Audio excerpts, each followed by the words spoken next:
Hello friends, तो आज मैं बीएड के पेपर जो आपका फोर्थ है अध्ययन क्षेत्रों और विषयों की समझ अंडरस्टैंडिंग डिसिप्लिन्स एंड सब्जेक्ट। तो इसके जो सिलेबस के अकॉर्डिंग मोस्ट इंपॉर्टेंट क्वेश्चन रहेंगे वो आपके साथ शेयर करूंगी। तो चलिए फ्रेंड देखते हैं पहला टॉपिक। तो यहाँ पे फ्रेंड जैसे आप देखेंगे यूनिट फर्स्ट में, तो पहले हम आज फर्स्ट करेंगे, उसके बाद सेकंड डे बाई डे करेंगे। और जो आपकी बीएड की फर्स्ट सेकंड और थर्ड जो बुक के फर्स्ट टॉपिक हैं वो मैंने क्लियर करवा दिए हैं। चाइल्डहुड एंड डेवलपमेंट एयर भी करवा दिया है, कंटेम्प्रेरी इंडिया एंड एजुकेशन का भी करवा दिया है, और लैंग्वेज अक्रॉस द कॉलम भी करवा दिए हैं। इन बुकों के जो फर्स्ट टॉपिक है वो सारे क्लियर करवा दिए हैं। अगर आपने नहीं देखी है फ्रेंड्स, मैं डिस्क्रिप्शन में लिंक दे दूंगी, आप वहाँ से देख लीजिएगा। और फ्रेंड इन सभी के आपको पीडीएफ उस टाइम मिला करेगी जैसे यहाँ पे आप देखेंगे यूनिट फर्स्ट में जो भी आपके टॉपिक रहेंगे, ये 4 टॉपिक हैं, ये चारों जब क्लियर हो जाएंगे उसके बाद आपको टेलीग्राम में पीडीएफ पूरी की पूरी देखने को मिलेगी। तो टेलीग्राम को ज्वाइन करना बिल्कुल मत भूलिएगा। टेलीग्राम का लिंक इस वीडियो के डिस्क्रिप्शन में आप ज्वाइन कर लीजिएगा। तो चलिए फ्रेंड आज की वीडियो शुरू करते हैं और देखते हैं। और फ्रेंड जिन्होंने मेरा अभी तक चावला मंत्रा के दूसरे चैनल को सब्सक्राइब नहीं किया तो उसको भी कर लीजिएगा, वहाँ पे मैं ब्लॉग अपलोड करती हूँ। तो चलिए फ्रेंड्स आज की वीडियो शुरू करते हैं और देखते हैं। तो फ्रेंड जो इसका सिलेबस है वो है आपका nature and role of discipline knowledge in school curriculum. ठीक है, तो देखते हैं यहाँ पे।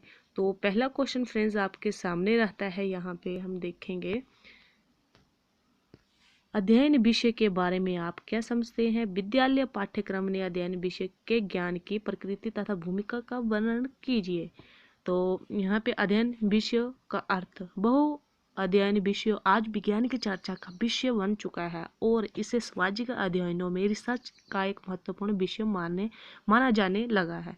बहुत से अनुसंधानकर्ताओं के अनुसार एक अध्ययन विषय की अवधारणा को परिभाषित करना आसान नहीं है। अध्ययन विषय एक दूसरे से इतने भिन्न है कि कोई भी सटीक परिभाषा देना बहुत ही कठिन है जो सभी को समान रूप से परिभाषित कर सके। अध्ययन विषय एक ही समय पर बहुत कुछ हो सकता है और इस शब्द के विभिन्न अर्थों को समझना आवश्यक है। इसलिए इस शब्द को अनेक अर्थों में समझा जाता है।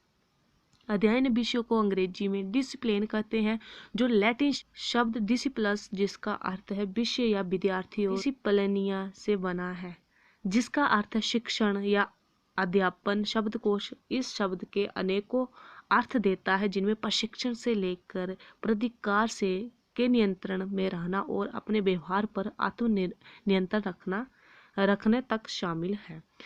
एक क्रिया शब्द के रूप में इसका अर्थ है किसी को निर्देशों का पालन करके प्रशिक्षण देना है, लेकिन इसका अर्थ अनुपालना करवाने के लिए दंड देना भी है। इनमें सबसे महत्वपूर्ण सैन्य अध्ययन विषय जिसमें कड़े निर्देश देकर अनुपालना करवाई जाती है। चिकित्सा के क्षेत्र में अध्ययन विषय का अर्थ है डॉक्टर के द्वारा दिए गए परहेज ताकि रोगी को आराम मिल सके। इस प्रकार यह निष्कर्ष निकलता है कि शिक्षा में अध्ययन विषय को एक विशिष्ट और कठिन वैज्ञानिक प्रशिक्षण के रूप में समझा जा सकता है जिससे भागीदार उस विषय क्षेत्र का अपने लाभ के लिए अभ्यासकर्ता बन जाता है जिसमें वह अध्ययन करता है। इसके अलावा अध्ययन विषय का अर्थ एक विशेष तरह के व्यवहार या चिंतन को नियंत्रित करना भी है। आगे देखते हैं। जो लोग अपने अध्ययन विषय को छोड़ देते हैं उन्हें वापस रास्ते पर लाया जा सकता है। इस प्रकार अध्ययन विषय का एक नैतिक पक्ष भी है जो परिभाषित करता है कि लोगों को कैसे व्यवहार करना चाहिए या सोचना चाहिए। तो यहाँ पे माइकल फौकॉल्ट ने अध्ययन विषय को एक हिंसक राजनीतिक शक्ति और अध्ययन के रूप में परिभाषित किया है जो एक व्यक्ति विशेष पर प्रयोग की जाती है ताकि उसके शरीर और मन को नियंत्रित किया जा सके। आर्थिक शोषण और राजनीतिक अधीनता के उद्देश्य से अनुशासित करने की इस प्रक्रिया में अध्ययन विषय उस व्यक्ति के लिए बाहर ही नहीं रहता जिस पर इसे प्रयोग किया जा रहा है, बल्कि उसके लिए आंतरिक बन जाता है। हालांकि फौकॉल्ट ने अध्ययन विषय को बहुत ही सामान्य और विशेष संदर्भ में प्रयोग किया है, लेकिन इसमें स्पष्ट रूप से शैक्षिक विषयों और समाज में अनुशासन ताने में उनके योगदान को शामिल किया है। एक अनुशासित व्यक्ति बाहरी तर्क और मूल्यों को अपने खुद को मानता है, जिसका अर्थ है कि वह उसके स्पष्ट दामन करने की आवश्यकता नहीं है। इस प्रकार फॉल्ट के लिए अध्ययन विषय एक प्रक्रिया है जिसका उद्देश्य लोगों की आज़ादी को सीमित करना और उसके चिंतन को नियंत्रित करना है। इस प्रकार अध्ययन विषय को मुक्त चिंतन में माना जाता है। ठीक है, अगला क्वेश्चन जो आपका रहता है मोस्ट इम्पोर्टेंट, वो है आपका अध्ययन विषय की विशेषताएं। वास्तव में एक विषय एक अलग अध्ययन विषय है। यह निर्धारित करने के लिए मानकों और विशेषताओं की एक लंबी सूची है। अध्ययन विषय की निम्न विशेषताएं होती हैं जिनके आधार पर उनके अध्ययन विषय कहा जाता है। तो पहला है, अध्ययन विषय में रिसर्च का एक विशेष उद्देश्य है। उदाहरण के लिए कानून, समाज, राजनीति। हालांकि एक उद्देश्य किसी दूसरे अध्ययन विषय का भी हो सकता है। दूसरा है, अध्ययन विषयों का एक विशेष ज्ञान संग्रह है जिसका संबंध रिसर्च के उद्देश्य से होता है, जो उनसे संबंधित होता है और वह ज्ञान किसी दूसरे अध्ययन विषय में नहीं होता है। थर्ड है, अध्ययन विषयों के सिद्धांत और अवधारणाएं होती हैं जिनकी सहायता से विषय रूप से संग्रहित ज्ञान को संगठित किया जा सकता है। फोर है, अध्ययन विषयों को अपनी विशिष्ट शब्दावली होती है या तकनीकी भाषा होती है जो उन अध्ययन विषयों में हुई रिसर्च के अनुसार समायोजित होती है। 5 है, अध्ययन विषयों की विशिष्ट रिसर्च विधियां होती हैं जो उनकी रिसर्च आवश्यकताओं के अनुसार विकसित हुई हैं और वे उनके लिए बहुत आवश्यक हैं। तो फ्रेंड्स, अगला क्वेश्चन आपके सामने इस यहाँ पे अध्ययन विषयों के प्रकार। हालांकि विज्ञान के क्षेत्र में कोई वास्तविक क्रम नहीं होता है क्योंकि प्रत्येक विषय में विशेष विज्ञान की आवश्यकता होती है, इसलिए सभी अध्ययन विषय समान है। कुछ अध्ययन विषय को अधिक उपयोगी, अधिक कठिन या दूसरों से अधिक महत्वपूर्ण माना जाता है। अध्ययन विषय में भारी अंतर भी है जिन्हें विद्यार्थियों की संख्या और उनकी रिसर्च में खर्च किए जाने वाले धन या उन्हें आवंटित संसाधनों के आधार पर देखा जा सकता है। अधिक स्टाफ और महंगे उपकरणों वाले विभागों या यूनिवर्सिटी के अंदर छोटे और कम उपकरणों वाले विभागों की अपेक्षा अधिक प्रभाव होता है। यूके में इसका अर्थ है कि वाइस चांसलर को विज्ञान और तकनीकी के अध्ययन विषयों से इस आधार पर नियुक्त किया जाता है कि उसके पास अधिक प्रबंधकीय अनुभव होता है। इसके अतिरिक्त कुछ नए अध्ययन विषय जैसे आईटी और प्रबंधन भी अधिक प्रभावशाली हैं क्योंकि उनका संबंध व्यापार जगत से है और इसलिए विद्यार्थी उनकी तरफ अधिक आकर्षित होते हैं, जबकि साहित्य जैसे कुछ दूसरे अध्ययन विषयों में विद्यार्थी कम रुचि लेने लगे हैं, जिसके कारण वे समाप्त होने के कगार पर पहुंच रहे हैं। अगला क्वेश्चन फिर यहाँ पे आपके सामने मोस्ट इम्पोर्टेंट क्वेश्चन, स्कूली पाठ्यक्रम में अध्ययन विषयों को ज्ञान की भूमिका। परिचय। पाठ्यक्रम और अनुदेशात्मक क्रियाओं में विषयों की प्राधान्यता होती है। स्कूलों को भावी पीढ़ी को अनिवार्य रूप से शैक्षिक विषयों का शिक्षण करना पड़ता है जैसे गणित, रसायन शास्त्र, भूगोल, इतिहास और अर्थशास्त्र। शिक्षकों के द्वारा कक्ष में शिक्षण करने के लिए अध्ययन विषयों की विषय वस्तु में परिवर्तन करना पड़ता है। इस पाठ्यक्रम के नीचे एक आधारभूत अंतर छिपा होता है जिस पर नीति निर्माताओं, अनुसंधानकर्ताओं का और शिक्षा शास्त्रियों ने अधिक ध्यान नहीं दिया है, और वह अंतर है स्कूली विषयों और अध्ययन क्षेत्रों के बीच। लेकिन पाठ्यक्रम के विकास और शिक्षा शास्त्रीय व्यवहारों को समझने के लिए इसे अंतर को समझना बहुत महत्वपूर्ण है। स्कूली विषयों और अध्ययन के विषय में अंतर।